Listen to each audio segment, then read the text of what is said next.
السلام علیکم ورحمۃ اللہ وبرکاتہ۔ امید کرتا ہوں آپ سب خیریت سے ہوں گے۔ یہ ایک چھوٹی سی کاوش کی ہے جو آپ سب کی نظر کر رہا ہوں، اور میری آپ سے ریکویسٹ ہے کہ میرا بھرپور ساتھ دیں،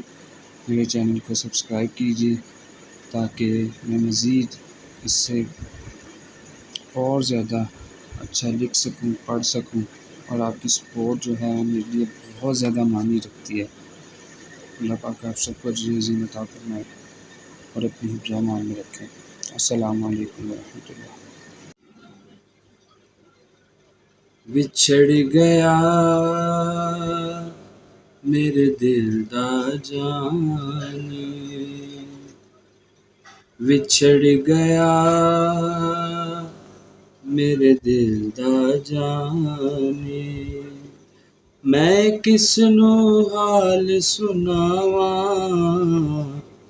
وچھڑ گیا میرے دل دا جانی، میں کس نو حال سناواں، چھڑ کے مینوں ایتھے کلیاں، چھڑ کے مینوں ایتھے کلیاں، او ٹر گیا اور جانا، وچھڑ گیا میرے دل دا جانی، دل نہیں لگدا کلیاں میرا، مالک میرے دل دس جیڑا، دل نہیں لگدا کلیاں میرا، مالک میرے دل دس جیڑا، میں لکھ لکھ واسطے پاواں، میں لکھ لکھ واسطے پاواں، رک دیاں نے میریاں ساواں، وچھڑ گیا میرے دل دا جانی،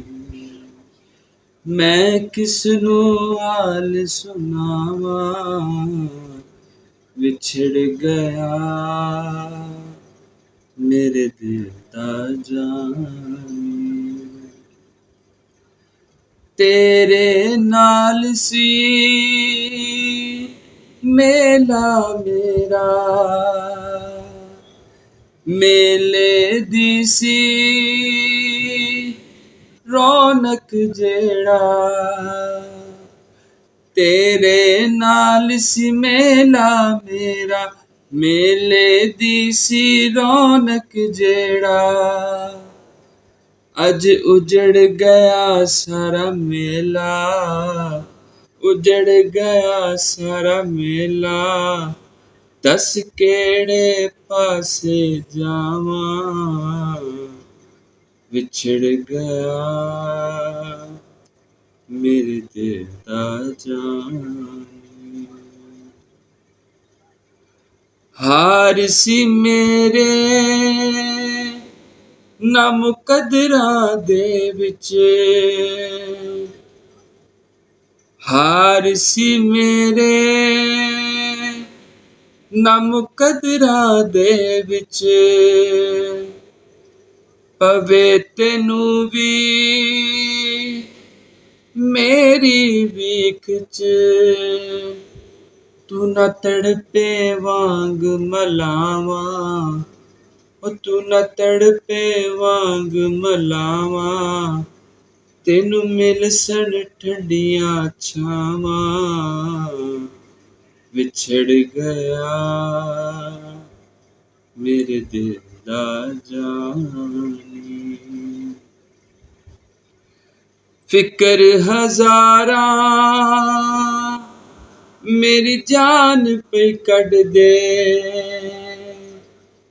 فکر ہزاراں میری جان پہ کڈ دے، دنیا والے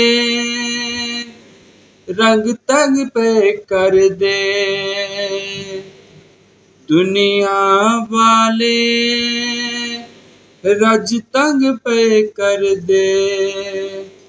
او میں کس نو دکھ سناواں میں کس نو دکھ سناواں کنوں اپنا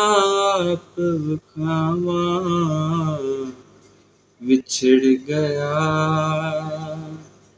میرے دل دا جانی میں کس نو حال سناواں وچھڑ گیا میرے دل دا جانی فکر ہزاراں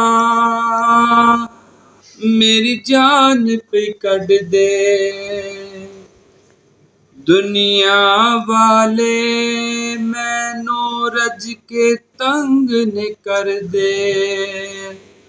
میں کس نو دکھ درد سناواں میں کس نو دکھ درد سناواں کنوں اپنا حال وکھاواں وچھڑ گیا میرے دل دا جان